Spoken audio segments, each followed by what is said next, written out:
It goes off everywhere. Then it should be inside. Oh! Almost got it open. Guys, the moment is there. Let's open up this time capsule.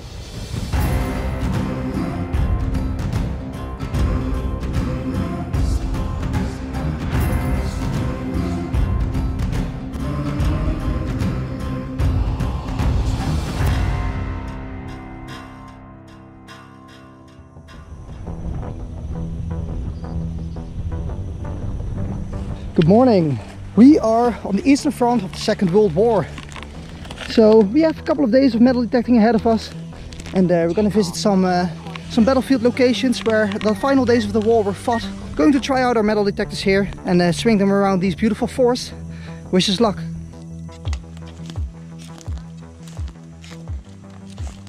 So my buddy Raoul over here found some color tabs. So these were placed on, I think, the shoulder boards of a German soldier. And yeah, it's a number 1. Yes, unrecognizable. Yeah, that was a number as well. Yeah. This was to indicate the certain division, the number of division or regiment. So those are really cool to find. They're really nice, so maybe 1st regiment, 1st division, something like that, of some part of the Wehrmacht. That's cool. So Raoul is not the only one finding pins, because Ray also just found one. This is a Wehrmacht pip, I believe it's called, and they were placed on the shoulder boards, and the more a soldier had on its shoulder, the higher the rank would be. Really great condition still. There's a pin on the back. And is that the only thing you found here? Also found this, it's a little... No, that's weird, I've never seen that before. Any idea what it is? Magnifying glass. Yeah. Oh, it's really small to look on maps or something. You have to do this on the map and you can look through it, yeah. Yeah, wow, that's awesome. Ray just found a World War II map magnifying glass from the Wehrmacht. Well, a lot happened in the last 15 minutes. Raoul actually found a complete dump pit filled with these pip badges. And that's not the only thing that came out. Here, everything together. There's many of these numbers that were on the shoulder boards. But look at what's down here. It's a German dog tag, complete one.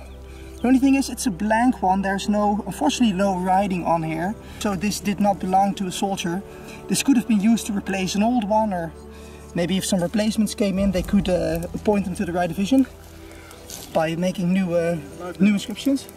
Yeah, and there's another one. Number 7.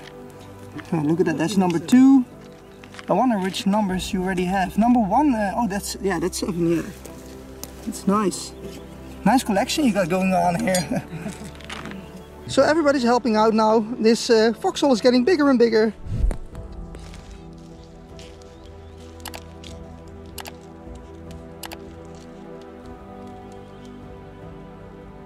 Well, everybody's helping out. And that's usually a good sign, because it's too much for one person to dig out. And we're still digging up these division insignia or pip badges. I'm not really sure how to call them. But we're starting to run out of belt here. There's one general conclusion already. The only numbers we're finding are 1, 2 and 7. Yeah. So either this was the 127th Regiment or Division, or the 172nd Regiment. It's really crazy how many we found already. Right, so I was thinking a little bit like, why are we finding a blank dog tag here and all of these division insignias, all these pips, and then all of a sudden Raoul finds this. It's a stamp and it says in German einschreiben, which means to subscribe or to participate, let's say. Register. To register, to subscribe. So we think this is some sort of, this has been some sort of soldier's registration point. Some sort of rally point where maybe new recruits or replacements would go to. They would have been given a dog tag and some of these insignia, and then they would have been part of the division that was here in these woods. That would be a good explanation, I think. It's really impressive. That story just based on these relics. History sharing some great moments today. So Jeffrey just pulled out these soldiers' glasses. Wow. Still more coming out of this dump pit. And look what Jeffrey just pulled out. It's again some sort of stamp device. But all of the years are in there. It's mirrored, obviously. But it says 1942, 1943, 1941. All of the years are there. Wow! Never seen that before. That's special. You could turn this around, right? Yep. There's all of the ears. Now it's getting really interesting. Let's see what's on the other side. These Germans were prepared for anything. It even says 1946, 1947, but we all know how the war ended. This is the last year. The last time. Yeah, this is the last stamp they used, 1945. Well, that makes sense. The war was ended in that time, right? So, oh yeah, what's the exact date? We should see what the exact date is. That's really interesting. Wow, this is really special. Yeah, I think we will see what the exact date is. April 4th. April 4th, 1945. 14? 14. I think Yeah, it's 14. Yeah. 14th of April 1945. That's not many days before the war ended. It's like the last 2 weeks of the war. That makes sense. That's thrilling. That's really thrilling. These guys were here on the 14th of April 1945. And maybe it was their last day fighting. That's crazy. Goosebumps right now. Well, if that ain't a time capsule, I don't know what is. Yeah. Frozen in time, guys. This stamp. Alright, that's it. The foxhole is empty. So, filling up the hole back nicely. Further research pointed out that we found artifacts from the 712th Infantry Division. This division took part in the Battle of Zelo Heights. After a couple of days they had to retreat and soon found themselves surrounded by the Soviets. In these final days of the war, the 712th was reformed in the 1712th Artillery Regiment. It seems we found the exact location where the division was reformed. So we just filled up that foxhole and Jeff comes walking by casually saying, "This is laying against a tree." A German gas mask, it even has the eye still. I think these are always haunting to see for some reason. But really cool, always. Alright, the guys came out to help me and I just called them over because I have already dug quite a deep hole and the signal is only getting stronger and stronger. So I think we are really onto something here. And as you can hear with me, it goes off everywhere. So this is a bigger object. Really excited to see what this is. Alright, Jeff is exposing it a little bit, but we just discovered something there, as you can see. This is bakelite. And there's fabric here, there.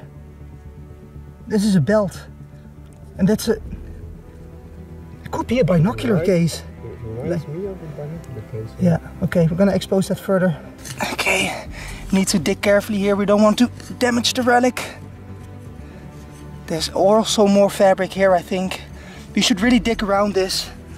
There's the bakelite part again. Alright, there's movement there. So we're going to dig it out right now.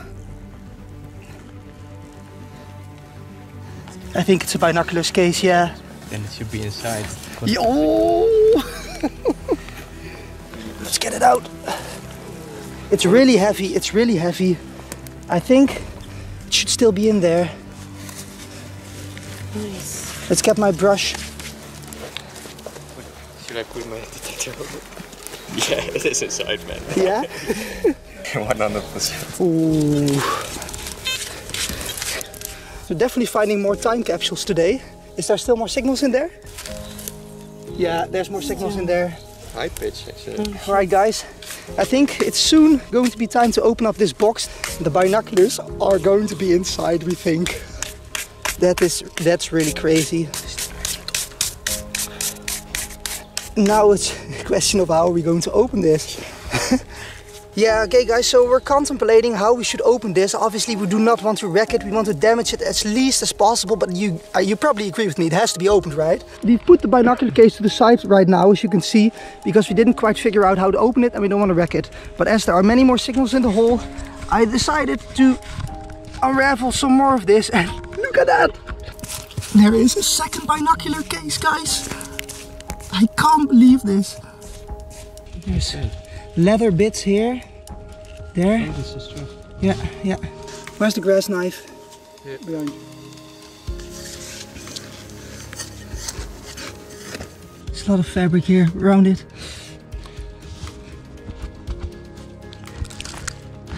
Here she comes.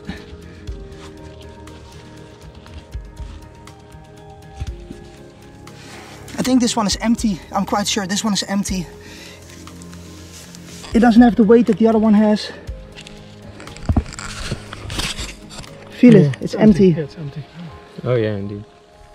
Fresh this one up. So we have a full one and we have an empty one. Both the same black Bakelite color. But then this is not the signal. This is not, I don't think this is the signal. There should be more in the hole. There should be more. Right, so I just pulled this cloth out, this piece of fabric, and look at this.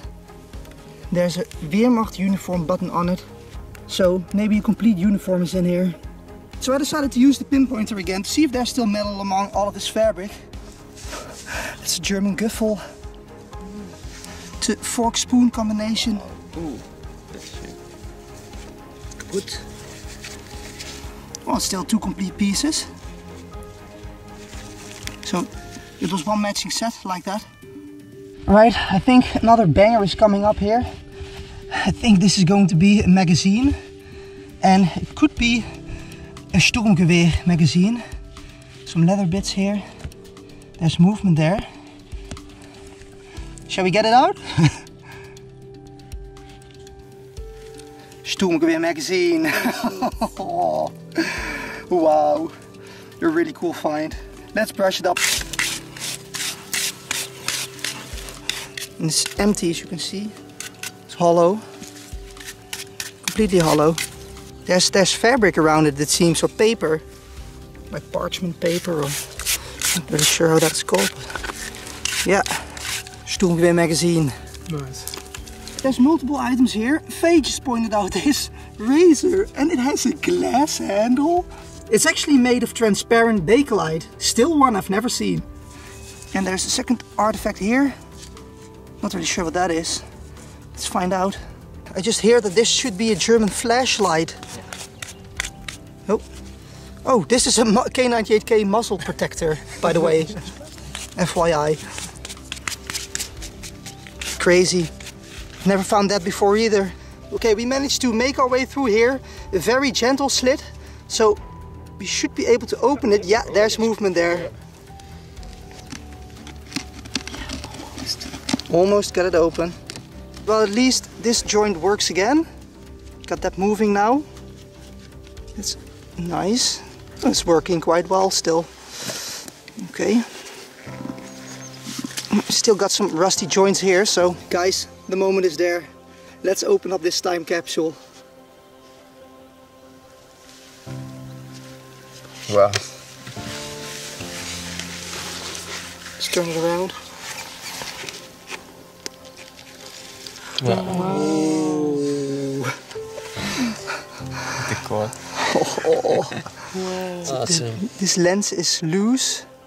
There's a lot of aluminum oxide in there. Oh, we should see if we could get this out. Right, the second lens is also loose.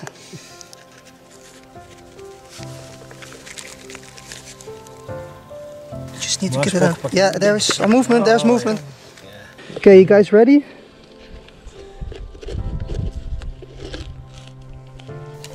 Oh wow. That other bit, is it still in there? I'm not sure actually. There's one lens missing here.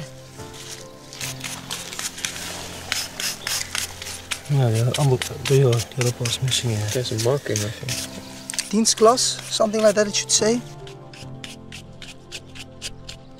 German binoculars.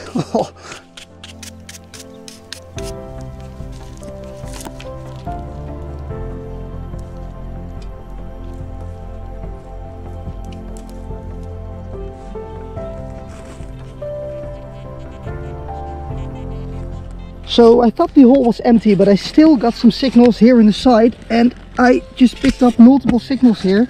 And look at this. It's Sturmgewehr ammunition from the magazine that we found. Some multiple clips. Wow, look at those tips. Those are really clear still. And there we go, all nicely brushed up. Look at how colorful these bullet tips still are. But yeah, unfortunately, this is live ammunition, not something that we can take with us.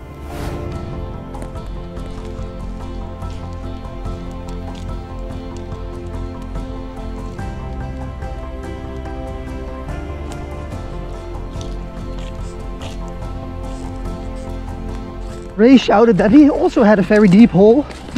with a gas mask canister in it. So we're really having a great day here, guys. Oh, and it looks deep, yeah.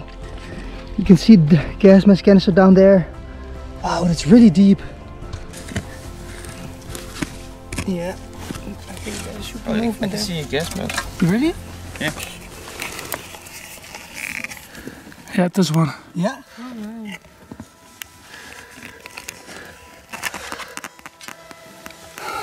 Oh wow. Another gas mask.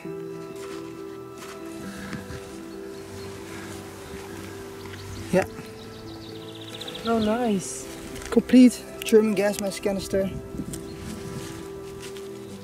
Nothing inside. Huh, it's more. Not empty. I see a gas mask eye there. There's a gas mask eye. Yeah, it's very deep. You can say that.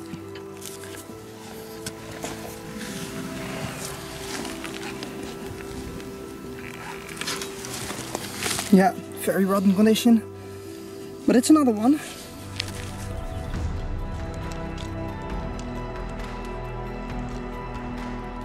Okay, so Jeffrey has a hotspot over here.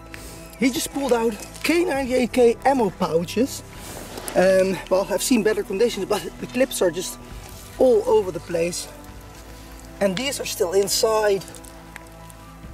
That looks really cool. Shall we take them out? Yeah, there we go. Oh, that's still interesting to see. Well, that's it. Unfortunately, our time ran out. Really fruitful trip. Hope you enjoyed the video. Thank you all for watching, especially my patrons. If you haven't checked out my Patreon yet, go and find the link in the description. There's a lot of exclusive video material that you can enjoy. So thanks again, and I'll see you next time.